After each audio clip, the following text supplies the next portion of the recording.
Hello दोस्तों, मैं साक्षी आप सभी का स्वागत करती हूँ मेरे चैनल इनफाइनाइट लव वेंजू में, जहाँ मैं आपके साथ finally after a month on का 20 पार्ट शेयर करने वाली हूँ।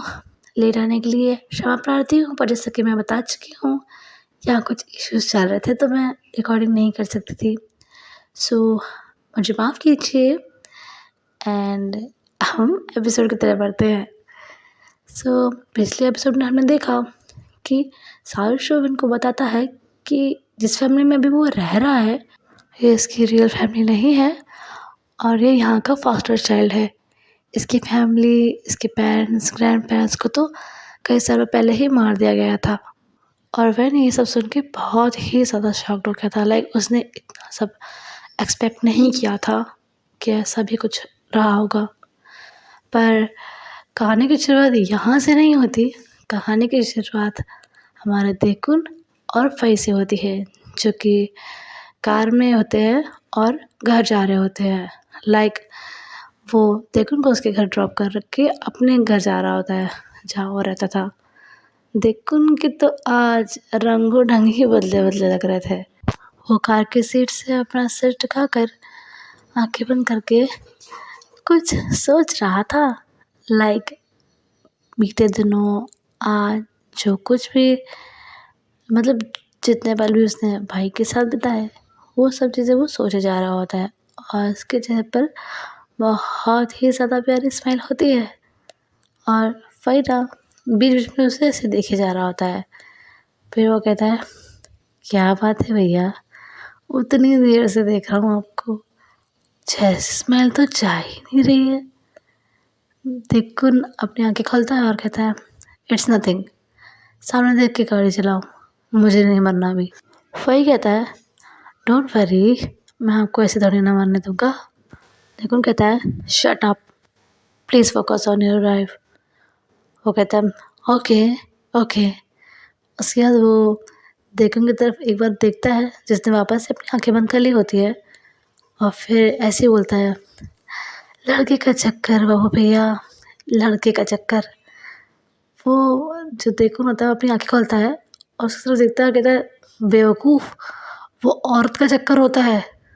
तो भाई उसकी तरफ देखता है और कहता है, पर मुझे तो लड़के का चक्कर लग रहा है। देखुन कहता है, तुम क्या रहे हो, साफ साफ बोलो। भाई कार को एक साइड लगाता है और जो फ्रंट सीट का जो स्ट्रक्चर होता है उसमें शोल्डर ऐसा नहीं बना होता है, वो उसी पर हाथ रखता है और कहता है, मुझे ऐसा क्यों लगता है कि आप भाई भैया को पसंद करने लगे हैं। And this was hello shocking for देखुन। वो तो एकदम से शॉक्ड हो जाता है और फई को देखने लग जाता है और कहता है, व्हाट, तुम पागल हो गए हो क्या, ऐसा कुछ भी नहीं है। फई अपनी एक आईब्रो को ऊपर करता है और कहता है, अच्छा, मतलब मुझे गलतफहमी हुई है। देखुन कहता है, हाँ तुम्हें हुई है गलतफहमी, वो मेरा बेस्ट फ्रेंड है, लेकिन इससे ज़्यादा कुछ नहीं है हमारे बीच। भाई कहता है, हम्म मैं तो बेवकूफ़ हूँ। देखुन कहता है, तुम सच में बेवकूफ़ हो, ऐसा कुछ नहीं है। भाई फिर वापस से अपनी जो ड्राइविंग सीट होती है उसमें सही से बैठ जाता है और कार को स्टार्ट करता है और कहता है, देखते हैं कब तक झूठ बोलते हो मुझसे। देखुन कहता है, मैं झूठ नहीं बोल रहा हूँ। भाई कहता है, ओके ओके, विल सी। फिर देखुन कहता है, वैसे मुझे कह रहे हो, आज तुम क्या करके आए हो वहाँ पर। भाई कन्फ्यूजन से उसकी तरफ देखता है और कहता है, मैं क्या करके आया हूँ, मतलब कहने के लिए कुछ बचा नहीं तो कुछ भी बोलोगे। तो वो कहता है, कुछ भी नहीं बोल रहा हूँ। वो हानिंग से क्या करके आए हो तुम, किस बारे में बात कर रहे थे। अब भाई समझ जाता है कि वो क्या कहने की कोशिश कर रहा है। तो वो कहता है, अरे वो इट वॉज नथिंग, अरे वो मिस्टर हानिंग है ना, वो मिस्टर जाओ से बचते बचते मेरी तरफ भागते हुए आ रहे थे और हम दोनों ही रंग वाले पूल में गिर गए थे और हम दोनों के पूरे कपड़े वपड़े सब खराब हो गए थे।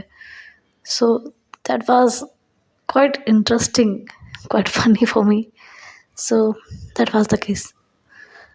देखो कहता है ओके। फिर फाइव उसकी तरफ देखता है और कहता है आपको क्या लगा? देखो कहता है नथिंग, कार चलाओ, मैं बहुत थक गया हूँ, मुझे सोना है। फाइव उसकी बात पे नोट करता है और ड्राइविंग पे ध्यान लगाने लग जाता है। देखो मम्मी कहता है ये फाइव कैसी अनाप शनाप बातें कर रहा था, सीरियसली मैं भाई को कैसे पसंद कर सकता हूँ? Rubbish, total rubbish. अब यहाँ से हमारा सीन वापस से ही वेंजू पे शिफ्ट होता है। वैन केसिंग ने वैसे ही सारुशु का हाथ पकड़े हुआ होता है और वह सारुशु के उदास चेहरे को देखे जा रहा होता है। वैन केसिंग फिर पूछता है किसने मारा आपके पेरेंट्स को? आपकी फैमिली को किसने मारा और आप यहाँ कैसे आए? शिशु हल्का सा हंसता है, वो सैड वाली हंसी होती है ना वैसे, और कहता है मैं यहाँ कैसे आया, मुझे यहाँ मेरी बदकिस्मती लेकर आई थी। तुम्हें पता है लॉवेन, मैं हमेशा से ऐसा नहीं था। मैं वो साजिश था जो ज़िंदगी को खुल कर जीना जानता था, जिसे लाइफ का हर मोमेंट एंजॉय करना पसंद था, जिसके कुछ सपने थे। फिर वो वैन की तरफ अपना चेहरा करता है और कहता है तुम्हें पता है Lowen, I wanted to be a singer, I love singing and my family always supported me for that. हम बहुत खुश थे अपनी लाइफ में, बहुत सुकून था हमारी लाइफ में, या फिर उस समय मुझे ही लगता था that's everything is perfect. Nandini मामा को पहले से ही जानती थी, जानती क्या थी, यहाँ की ब्रांच जो थी ना अनविक की, उस पर मम्मा एज ए मैनेजर काम करती थी। ऑफिस के अंदर तो वो लोग as a boss and employee थे, पर ऑफिस के बाहर दे वर गुड फ्रेंड्स, काफ़ी अच्छी दोस्ती थी इनकी। एंड इसी कारण से वो हमारे परिवार को और हम उनके परिवार को अच्छे से जानते थे। मैं 2-4 बार उनके घर भी गया था। हनी मुझे पहले से जानता था, वो मुझे बड़े भाई की तरह ट्रीट करता था, क्योंकि उसका कोई बड़ा भाई नहीं था, उसे चाहिए था कि उसका कोई बड़ा भाई हो। हमारी अच्छी बनती थी, इसीलिए जब उन्होंने मुझे अडॉप्ट किया, हनी को कोई प्रॉब्लम नहीं हुई, उसने खुले दिल से मुझे अपनाया। मैं अपनी लाइफ में बहुत खुश था, बहुत खुश। फिर वो दिन आया 13 नवंबर, जिस दिन ने मुझसे मेरा सब कुछ छीन लिया। मेरे पेरेंट्स, मेरे ग्रैंड पेरेंट्स, मेरी खुशी, मेरी ज़िंदगी, मेरे सपने, मेरा बचपन, मेरी मासूमियत, सब छीन लिया। एंड अब यहाँ से सारुशु का फ्लैशबैक शुरू होता है। अब हम 12 साल पीछे जाते हैं।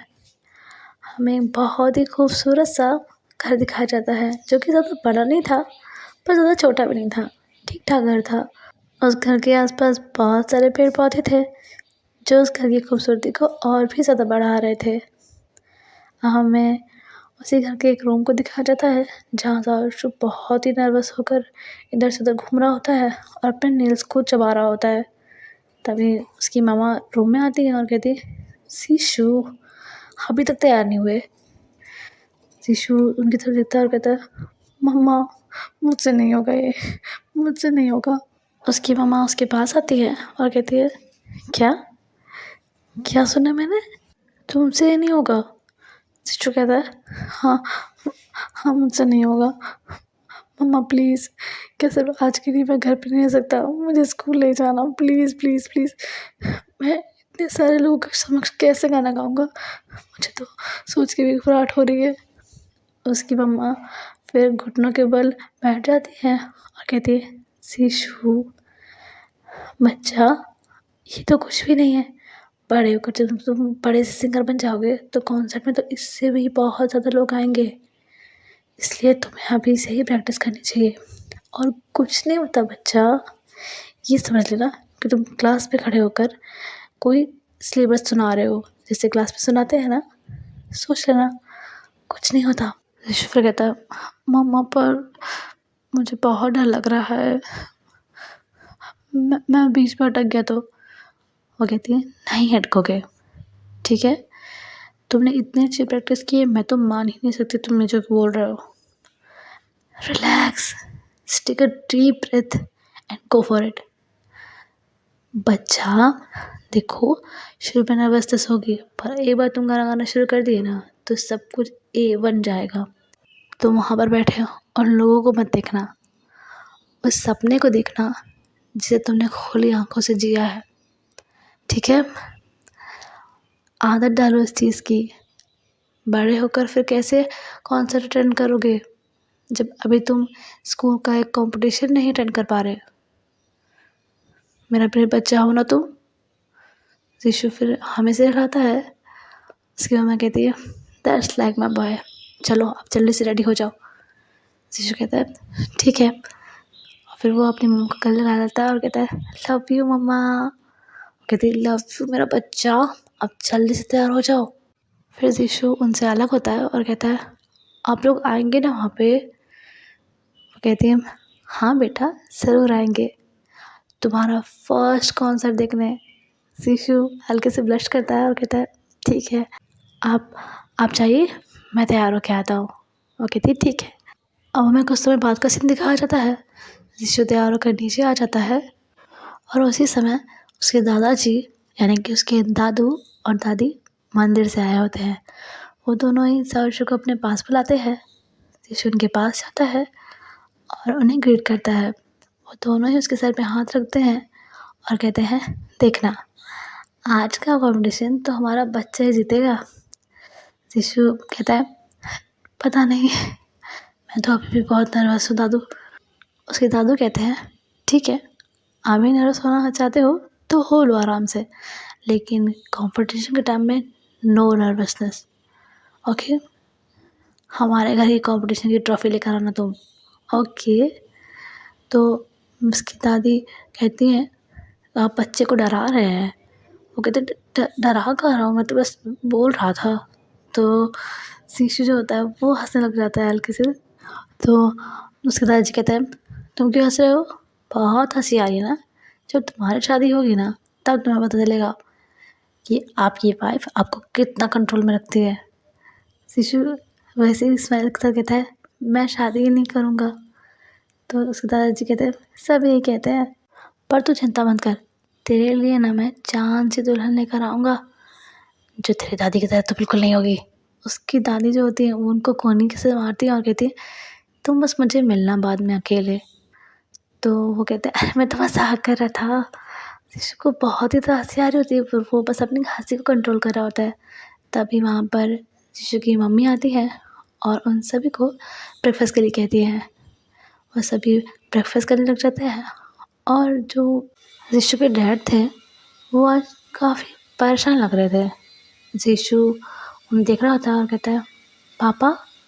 तो शिशु की तरफ देखते हैं और कहते हैं, हाँ बेटा क्या हुआ।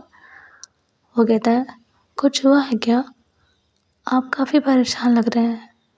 वो कहते हैं, नहीं बच्चा हुआ कुछ नहीं, बस थोड़ा काम का स्ट्रेस है, नथिंग एल्स। तुम इन सब के बारे में सोचो, अपने कंपटीशन के बारे में सोचो, ओके। फिर वो कहता है, ठीक है पापा। फिर वो शिशु के सर पे हाथ रखते हैं और कहते हैं, खाना खाओ। ये सब चीज़ें उसकी मम्मा भी देख रही होती है और वो भी अब थोड़ी परेशान लग रही होती है। पर इस परेशानी का कारण क्या था, इस बारे में सिर्फ वो दो जानते थे। शिशु के दादा दादी को भी इस बारे में कुछ भी नहीं पता था कि दरअसल बात क्या है। खैर उसके बाद वो सभी लोग नाश्ता कर लेते हैं और अब शिशु के स्कूल जाने का समय हो जाता है। उससे वहाँ पर जो मेन गेट होता है वहाँ पर पूरी फैमिली सी ऑफ करने आती है और सभी उसे गुड लक विश करते हैं। शिशु उन्हें जाते समय देखता है और उन सभी को बाय कहता है। उसकी मम्मा उसे फ्लाइंग किस करती है और वो भी उन्हें रिटर्न में फ्लाइंग किस करता है। उसके बाद वो वहाँ से चला जाता है और ये आखिरी बार था जब उसने अपने पूरे परिवार को सलामत देखा था। इसके बाद उसे ये मौका नहीं मिलने वाला था। खैर, फिर वो अपने स्कूल चला जाता है। आज स्कूल की तो रौनक ही अलग थी। आज वहाँ पर कई तरह के कॉम्पिटिशन्स थे, तो पूरा स्कूल बहुत ही खूबसूरती से सजा हुआ था। सब लोग अलग अलग तरह के कॉस्ट्यूम में थे। कुछ के आज प्लेस थे, कुछ को म्यूज़िक इंस्ट्रूमेंट्स प्ले करने थे, कुछ को पोइट्री सुनानी थी, कुछ को सिंगिंग कंपटीशन में पार्टिसिपेट करना था। बहुत सारे कॉम्पिटिशन्स थे। तो आज की जो रौनक थी वो देखते बनती थी। हमज़ार भी अपना वहाँ पे चला जाता है और एक क्लासरूम में बैठकर रिहर्सल करने लग जाता है। कुछ समय बाद जब उसकी सिंगिंग वाला कंपटीशन शुरू होता है तो वो उस ऑडिटोरियम में आ जाता है। अब उससे पहले 2 और बच्चों की परफॉर्मेंस थी सिंगिंग वाली, तो वो वहीं खड़ा होता है और अपने पेरेंट्स को, अपने ग्रैंड पेरेंट्स को ढूंढ रहा होता है, पर वो वहाँ नहीं दिखते उसे। वो उन्हें बहुत ही ज़्यादा ढूंढने जा रहा होता है, पर वो उसे नहीं दिखते। उसे बुरा फील होता है, पर वो फिर खुद को समझाता है कि हो सकता है वो लोग किसी कार्य में फंस गए हों। अपने आप को तसल्ली देने लग जाता है वो। अब कुछ समय के पश्चात ऋषि की परफॉर्मेंस की बारी आती है और वो स्टेज पर आ जाता है। वो माइक के सामने खड़ा होता है और उन सभी लोगों को देख रहा होता है और वो नर्वस होने लग जाता है वापस से। फिर उसे अपनी मम्मा की बात याद आती है कि उन्हें वहाँ पर उन लोगों को नहीं देखना है, बल्कि अपने उस सपने को देखना है जिसे उसने खुली आंखों से जिया है। वो डीप ब्रेथ लेता है और कहता है, लव यू मम्मा। और फिर वो अपने उस गाने को गाना स्टार्ट करता है। जीना जीना जीना रे उड़ा गुलाल, माही तेरी चुनरिया लहराए। जीना जीना रे उड़ा गुलाल, माही तेरी चुनरिया लहराए। रंग तेरी रीत का, रंग तेरी प्रीत का, रंग तेरी जीत का है लाई लाई लाई।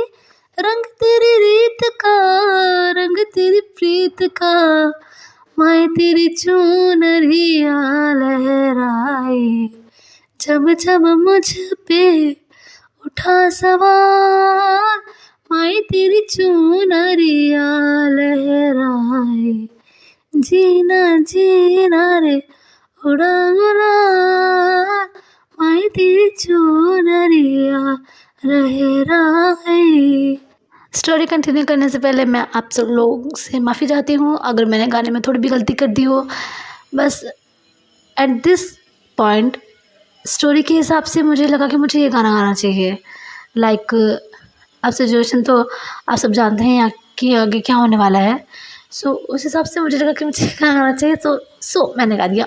आई नो कि इसमें मैंने बहुत गलतियाँ की होंगी। I am not a professional singer but still I tried. अगर अच्छा ना लगा हो तो मुझे माफ़ कर दीजिएगा दोस्तों, पर मैं कुछ नहीं कर सकती। मैं प्रोफेशनल सिंगर नहीं हूँ। बस I wanted to sing this song. So back to the story. Jishu जो होता है वो इस सॉन्ग को गा रहा होता है और इस पूरे सॉन्ग के दौरान बस अपनी फैमिली को ढूंढ रहा होता है। उसका ध्यान भले ही अपने संगीत पे हो, पर उसकी आंखें इधर उधर अपनी फैमिली को ढूंढ रही होती है कि कहीं कोई हो, कहीं कोई उसके परिवार का आया हो। मम्मी पापा ना ऐसे ही दादी दादू भी आए हो, पर ऐसा कुछ नहीं होता। कोई भी नहीं आया होता है उसके घर से। खैर, उसकी परफॉर्मेंस ख़त्म होती है और वो कंपटीशन के एंड में सारिशु को ही विनर वाला प्राइज़ मिलता है। उसे ट्रॉफ़ी मिलती है उस सॉन्ग के लिए और वो बहुत खुश होता है। पर जितना खुश उसे होना चाहिए था वो उतना नहीं होता, क्योंकि ऑफ कोर्स उसके पेरेंट्स उसकी परफॉर्मेंस देखने नहीं आए थे और ना ही उसके दादा दादी आए थे। सो थोड़ा सैड था, पर फिर भी वो हैप्पी था। सब लोग उसे कंग्रेचुलेशन कहते हैं, उसके टीचर्स, उसके जो सहपाठी थे, उसके क्लासमेट्स, उसके सीनियर्स, सब उसे कंग्रेचुलेशन कहते हैं। और उसके बाद फिर जब स्कूल बंद होता है, मतलब जो क्या कहते हैं उससे, स्कूल की छुट्टी होती है, तो वो अपने घर की तरफ निकलता है। और जब अपने घर के पास आता है तो देखता है उसके घर के आसपास बहुत सारी भीड़ लगी हुई है, बहुत सारी भीड़ लगी है। और सब लोग जो वहाँ पे खड़े थे वो बहुत ही ज़्यादा भयभीत हो रखे हुए थे, बहुत ही डरे हुए थे। शिशु उनके पास आता है और वहाँ पर खड़ी एक आंटी से कहता है, चाची चाची क्या हुआ है अंदर, क्या हुआ, कुछ कुछ हुआ है क्या? वो सब कुछ भी नहीं बोल रहे होते हैं, बस उसे दया भरी नज़रों से देखे जा रहे होते हैं। शिशु बिना कुछ सोचे समझे अंदर की तरफ जाने लग जाता है। तभी अंकल उसे रोकते हैं और कहते हैं, बेटा अंदर मत जाओ, प्लीज़ प्लीज़ अंदर मत जाओ। वो कहता है, क्यों ना जाऊँ, मेरी फैमिली अंदर है, मुझे अंदर जाना चाहिए, अंकल छोड़िए मुझे, प्लीज़ प्लीज़ लीव मी। वो नहीं छोड़ रहे होते हैं उसे, और वो किसी तरह उनके हाथ पे काट के अंदर तक भागने लग जाता है। वो लोग उससे रुकना चाहते थे, पर तब तक वो गेट खुल चुका होता है और उस गेट के अंदर जाने की किसी की भी हिम्मत नहीं थी। उसकी ट्रॉफ़ी जो थी वो भी वहीं बाहर गिर जाती है, और वो सिर्फ ट्रॉफ़ी नहीं गिरती है, वहाँ पर उसका सपना भी ज़मीन पर गिर के टूट जाता है। ये आखिरी बार था जब शिशु ने कोई सॉन्ग गाया था। इसके पश्चात ऐसा कुछ नहीं हुआ, कभी नहीं हुआ। खैर, शिशु अपने घर के अंदर आता है और हॉल तक भागते हुए आता है, और वहाँ जाकर जैसे उसके पैर ही जम गए थे। उसके सामने का दृश्य इतना ज़्यादा भयानक था कि उसकी आंखें एकदम से फटी की फटी रह गई थी। वो देखता है कि उसकी दादी और दादू का गला काट कर उनकी हत्या कर दी गई होती है, और उसकी मम्मा के पेट में चाकू लगा होता है, और उसके पापा को गोली लगी होती है, और वो वहीं पर पड़े रहते हैं। मम्मा दादा दादी तो मृत थे, उसके पापा जीवित थे। उसके पापा के पैरों के पास कुछ लोग खड़े हुए थे जो कि मास्क लगाए हुए थे, और उनमें से एक जिन था जिसने फर्स्ट जाविशी को देखा था। जब वो भाग के आया था तो सबसे पहले नज़र जिन की ही पड़ी थी उस पर वो कोई रिएक्शन नहीं देता, और वापस से ऋषु के पापा की तरफ देखने लग जाता है और कहता है, बेवजह का इतना ड्रामा किया तुमने, अगर हमारे पैसे पहले दे देते तो इतना तामझाम नहीं होता ना। हाँ, अब देखो तुम्हारे साथ तुमने जो किया सो किया, अब तुम्हारे कर्मों की सजा इस बच्चे को भी मिलेगी। शिशु के पापा उनकी तरफ विनती भरी नज़र से देखते हैं और कहते हैं, नहीं इसे कुछ मत करना, प्लीज़ इसे कुछ मत करना, मेरे साथ, मेरे व्यवहार के साथ तुम कर चुके हो जो करना है, प्लीज़ इसे छोड़ दो। फिर वो शिशु की तरफ देखते हैं, कहते हैं, शिशु जाओ, भागो यहाँ से, जाओ जाओ बच्चा, जाओ यहाँ से। पर शिशु इस समय कुछ सोचने समझने की ताकत खो चुका था। वो तो बस उन्हें देखे जा रहा होता है और उसकी आंखों से आंसू बह जा रहे होते हैं। फिर जिन शिशु की तरफ देखता है और फिर उसके पापा की तरफ देखता है और कहता है, कितना शोर मचाते हो तुम। और फिर वो एक रिवॉल्वर लेता है और उनके सर पर गोली मार देता है। और शिशु ने ये चीज़ भी देखी ही होती है, ऑब्वियसली बात है, वो वहीं पे था तो सब देखेगा ही। और एट दिस मोमेंट उसका दिमाग ये चीज़ बर्दाश्त नहीं कर पाता है और उसकी आंखों के सामने अंधेरा छाने लग जाता है और वो वहीं पर बेहोश हो जाता है। अब शिशु की फैमिली को 2 लोग ख़त्म कर ही चुके थे। सो अब जिन शिशु के करीब आता है, लाइक वैसा करीब नहीं जहाँ पर शिशु बेहोश होकर पड़ा हुआ था, वहाँ पर आता है और उसकी तरफ देखता है और कहता है, सुंदर है, हमारे काम आ सकता है, ले चलो इसे, बाकी की कीमत इससे वसूल करेंगे। जिनके साथ आया हुआ एक आदमी सहर्ष को लिफ्ट करता है और उसे लेकर वो लोग उस घर से बाहर आने लग जाते हैं। जितने भी लोग सब खड़े होते हैं बाहर, उससे पीछे हट जाते हैं और जिनके सभी आदमियों में से एक आदमी उन सब की तरफ देखता है और कहता है, जैसा कहा है वैसे ही करना, ओके।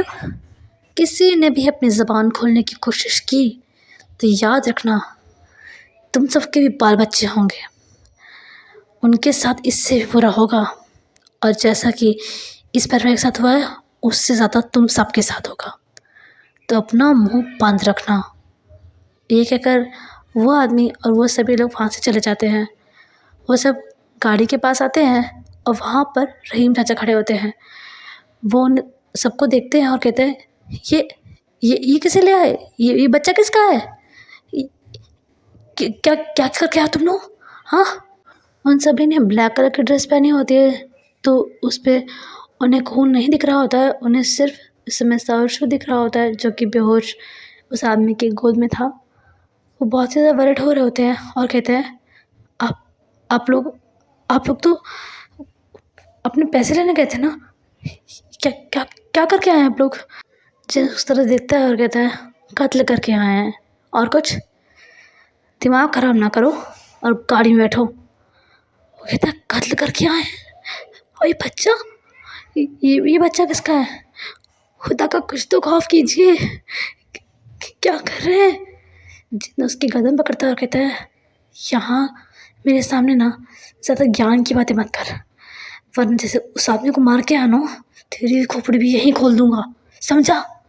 और उसे धक्का देता है और फिर गाड़ी में बैठ जाता है और बाकी सारे भी बैठ जाते हैं। फिर वो इंसान भी बैठ जाता है और वो ज़ारशु जहाँ पर उसको रखा गया था, मतलब जहाँ लिटाया गया था, उसके बगल में ही बैठा होता है और उसे बहुत ही वर्रिड नज़र से देखे जा रहा होता है। फिर जिन रहीम से कहता है, रहीम, गाड़ी में पीछे रस्सी पड़ी हुई है और एक टेप भी है, इसके हाथ पैर बांधो और मुँह भी। रहीम जिन की तरफ देखता है तो जिन वापस से उसकी तरफ चेहरा करके कहता है, सुनाई नहीं पड़ रहा है क्या? रहीम नोट करता है और वैसे ही करता है जैसा कि जिन ने कहा। अब मैं आपको बता दूं कि यहाँ दरअसल चल क्या रहा है। सो सीन ऐसा है कि जीशु के जो फादर थे, वो स्टॉक मार्केट में पैसे लगाने के लिए ये जो गैंग है जहाँ जिन काम करता है, उसके मालिक से पैसे लिए थे। एंड अनफॉर्चुनेटली स्टॉक मार्केट का प्राइस बिल्कुल से ही गिर गया, जिससे उनके पैसे सारे ही डूब गए। अब जो इस गैंग का लीडर था, जहाँ जिन काम करता था, उस इंसान को जिस डेट पर पैसे देने की बात की गई थी, उस डेट पर जीशु के पापा पैसे नहीं अरेंज कर पा रहे थे। वो उनसे मोहलत चाहते थे, पर वो कुत्ता आदमी बिल्कुल से ही राज़ी नहीं हो रहा था और अड़ा हुआ था कि उसे उसी डेट पर पैसे चाहिए। एंड आज वही डेट थी, तो इस इंसान ने जिन और जिन के साथ अपने कई सारे आदमियों को भेजा था पैसे की वसूली करने के लिए। और रहीम खान तो यूं ही आ गया था साथ में, वो इन सब कामों में नहीं था, वो उनके गैंग में था, पर ना ही तो उसने आज तक कोई कत्ल किया था, ना ही कोई और काम किया था। वो उनके बाकी सारे काम देखता था, पर कत्ल, किडनैपिंग, ये सब चीज़ें उसके काम नहीं थे। पर उसे उनका एक आदमी ऐसे साथ में ले आया था कि चल तुझे दिखाते हैं कैसे क्या होता है। पर वो गाड़ी के पास आकर ही रुक गए थे और उन्होंने कहा था कि वो नहीं आएंगे, सो वो नहीं गए थे वहाँ पर। एंड अब जो हमारे जीशु के पापा थे, उन्होंने ये बात घर में भी किसी को नहीं बताई थी। लाइक उनकी वाइफ जानती थी और वो जानते थे, पेरेंट्स भी नहीं जानते थे, वो उन्हें वर्ड नहीं करना चाहते थे और जीशु को बताने का तो कोई फ़ायदा ही नहीं था। लाइक उस पर बहुत बुरा असर पड़ता, वो टेंशन में हो जाता, तो उन्होंने किसी को नहीं बताया था। अब जब ये लोग वहाँ जाते हैं तो वो लोग जो उनके पेरेंट्स थे, उन्हें भी पता चल जाता है कि ये सब सीन क्या चल रहा है। वो लोग उन सभी से बहुत रिक्वेस्ट करते हैं कि उन्हें थोड़े टाइम की मोहलत और दे दी जाए, पर वो लोग बिल्कुल सही इस बात पे नहीं आते, मतलब उनकी बात को नहीं समझ रहे होते हैं वो लोग। फिर जिन उनसे एक ऐसी घिनौनी बात कहता है जिनसे उन सबका दिमाग ही ख़राब हो जाता है। लाइक उसकी नीयत जीशु की मम्मा पे ख़राब हो गई थी, सो वो कहता है कि अगर वो उन्हें दे देंगे ताकि जिन्होंने अपनी रखनी बना के रखे, सो वो इस बारे में सोचेंगे, जिसके कारण जीशु के पापा और उनके दादू का बहुत दिमाग ख़राब हो जाता है। वो जिनको मारना शुरू कर देते हैं और इससे सिचुएशन बहुत ज़्यादा वर्स हो जाती है। जिन फिर उन सबको एक एक करके मार देता है और जीशु की मम्मा को भी मार देता है। और जीशु के पापा को ज़्यादा नहीं मारता ताकि वो, मतलब उनको ज़्यादा गोलियाँ नहीं मारी थी, 2-4 गोलियाँ ही मारी थी, वो भी ऐसी जगह पे जहाँ से उन्हें मरने में टाइम लगे। और वो अपने सभी अपनों को अपनी आँखों के सामने मरते हुए देखे। वो लोग घर को पूरी तरह से सर्च करने लग जाते हैं और जितनी भी ज्वेलरी होती है वो सब ले लेते हैं। और वो सब जस्ट लेकर आए होते हैं तभी वहाँ पर साजिश पहुँच जाता है और जिन उसे भी अपना शिकार बना लेता है। सो आई थिंक इतना काफ़ी होगा कन्फ्यूजन क्लियर करने के लिए। अगर मुझसे कुछ मिस हो गया हो तो आप मुझसे कमेंट बॉक्स में पूछ लीजिएगा। अब हम कहानी को कंटिन्यू करते हैं। सो अब वो लोग सब शिशु को लेकर जा रहे होते हैं, तभी शिशु की आँख खुलती है और वो अपने आप को एक गाड़ी में पाता है। उसे तो कुछ समझ में नहीं आ रहा होता है कि लाइक हो क्या रहा है। उसका दिमाग अभी इस शॉक से बाहर नहीं आया था, तो उसे थोड़ा टाइम लगता है सब चीज़ें एडजस्ट करने के लिए। और जैसे उसे समझ में आता है कि लाइक क्या हो रहा है, वो पैनिक होने लग जाता है। वो अपने हाथ पैरों को खोलने की कोशिश कर रहा होता है, पर उससे नहीं खोल रहे होते हैं। वो टेप हटाने की कोशिश भी करता है, पर वो भी नहीं कर पाता। रहीम चाचा उसे रोक देते हैं, पर यीशु उनकी बात नहीं मानता। वो ट्राई करता है, तब रहीम चाचा को उसे थप्पड़ मारना पड़ता है। वो उसे चुप रहने का इशारा करते हैं। यीशु नहीं मान रहा होता है, तो रहीम चाचा उसे क्लोरोफॉर्म सुंघा के बेहोश कर देते हैं वापस से। जिन ये सब देख रहा होता है। जिन कहता है, क्या रहीम, मज़ा आ रहा था ना? अरे चिड़िया फड़फड़ा रही थी तो फड़फड़ाने देते। कसम बात तो पिंजड़े में ही जाना है, मज़ा लेने देते थोड़ा। चलो कोई बात नहीं। अब ये लोग एक घर के पास आते हैं, वहाँ लोग गाड़ी रोकते हैं और सब लोग निकल जाते हैं वहाँ से। और यीशु को भी रहीम काका इस बार अपनी गोद में लेके निकल जाते हैं बाहर। अब फिर ये लोग उस घर के अंदर आते हैं और फिर वो सभी एक रूम में जाते हैं और वहाँ पर जिन एक पेंटिंग लगी होती है उसे देखता है और फिर उस पेंटिंग को उतार देता है। उसके पीछे एक पासवर्ड वाला बॉक्स लगा होता है, लाइक जिसमें पासवर्ड नहीं एंटर करते हैं, देखा होगा आप सभी ने। तो वही पासवर्ड वाला बॉक्स लगा होता है, वो उसमें पासवर्ड डालता है और फिर वो दीवार अचानक से गेट में तब्दील हो जाती है और वो गेट खुलता है और वो सभी लोग अंदर आते हैं। अंदर एक सुरंग की तरह बनी होती है, पर वो अंधेरे वाली सुरंग नहीं, वहाँ पे रोशनी बनी होती है और वो स्टील वाली सुरंग होती है, लाइक स्टील से बनी होती है, लाइक मेटल वाली, स्टील क्या मेटल से बनी हुई वो जगह थी। वहाँ बहुत रोशनी थी और फिर वो सब उसके अंदर आते हैं। वहाँ पर एक दरवाज़ा होता है और सा एक और दरवाज़ा होता है, वो उसे खोलते हैं और यहाँ पर फिर सीढ़ियाँ होती हैं, उससे वो लोग नीचे आते हैं। एंड फिर वो एक दरवाज़ा होता है, वो उसे खोलते हैं और यहाँ पर कई सारे बच्चे होते हैं। सभी उन सबको देख के बहुत ही ज़्यादा घबरा जाते हैं और डरे समय से खड़े हो जाते हैं। फिर रहीम चाचा यीशु को अपनी गोद में लेके आते हैं और वहाँ पर बने एक बेड पर लिटाल देते हैं। सब लोग यीशु को देख रहे होते हैं और सभी की आंखों में उसके लिए दया होती है, लाइक वो सब उसे सहानुभूति नज़र देख रहे थे। और फिर वो रहीम चाचा की तरफ देखते हैं। रहीम चाचा उनको देखते हैं, फिर कहते हैं, इसके हाथ पैर खोल देना और मुंह भी, ठीक है? फिर उनमें से एक लड़का नोट करता है, जो कि और कोई नहीं हमारा एलेक्स होता है, जिसकी हत्या जिन ने की थी, जिसके बारे में फ़ई ने बताया था वैन को। वो नोट करता है और फिर वो सभी वहाँ से चले जाते हैं। एलेक्स यीशु को देखे जा रहा होता है, वो भी काफ़ी सैड होता है, लाइक ऐसी जगह पे कौन ही चाहेगा कि कोई और आके फंस जाए। सो बेसिकली ये जो गैंग थी, ये हर तरह के गैर कानूनी काम करती थी और उनमें से एक काम था ह्यूमन ट्रैफिकिंग। ये लोग 16 साल से लेकर 3 साल से लेकर 16 साल के बच्चों को किडनैप करते थे, लड़का लड़की कुछ भी, इनको कुछ भी चलता था। और जो कमज़ोर होता था ये उसे कोठे पर भेज देते थे, लाइक आजकल तो लड़कों की डिमांड भी हो गई है। सो ऐसा सीन था कि जो यहाँ पर कमज़ोर होता था उसे ये लोग कोठे पे भेज देते थे और जो ताकतवर होता था उसे ये लोग किसी ऐसी फैक्ट्री साइट पर या फिर किसी ऐसी जगह पर जहाँ पर मेहनत वाला काम होता है वहाँ पर भेज दिया करते थे, ऐसा बंधुआ गुलाम। सो ऐसा ही सीन था। अब इस समय वहाँ पर साहू को मिलाकर 10 लोग थे, यानी कि 10 बच्चे थे। अब थोड़ी देर बाद साहू को होश आता है और वो अपने आसपास देखने लग जाता है। वो एकदम से ही उठता है और बहुत ही ज़्यादा घबराया हुआ होता है और वहाँ से उठ के जाने लग जाता है। एलेक्स उसे रोकता है और कहता है, रुको। वो नहीं रुकता और वहाँ से जो गेट होता है उसे खटखटाने लग जाता है और हेल्प के लिए बोलने लग जाता है। एलेक्स कहता है, कोई फ़ायदा नहीं है, यहाँ जो आता है वो नहीं जा सकता, समझने की कोशिश करो। वो कुछ भी नहीं बोल रहा होता है और खटखटाया जा रहा होता है। एलेक्स का हाथ पकड़ता है, कहता है तुमको समझ में नहीं आ रहा है, यहाँ से जो एक बार आ गया ना इस गेट से, वो वापस कभी बाहरी दुनिया में नहीं जाता। तुम्हारे इस तरह से गेट खटखटाने से कुछ नहीं होगा। हाँ, इतना होगा कि उनमें से कोई आकर यहीं पर तुम्हें गोली मार के तुम्हारा काम खत्म कर देगा। जाओ अपने बेड पे जाके बैठो। शिशु कुछ भी नहीं बोल रहा था, वैसे ही खड़ा होता है तो एलेक्स का हाथ पकड़ता है और उसे उसके बेड पे जाकर बैठा देता है। फिर शिशु थोड़ा सा काम होता है और अपने आसपास की जगह को देखने लग जाता है। वो बहुत ज़्यादा डरा होता है पर अब वो उतना पैनिक नहीं था जितना पहले था। फिर एलेक्स कहता है यहाँ कैसे आए? वो कहता है मेरी फैमिली का मर्डर करके मुझे यहाँ लाए हैं ये लोग।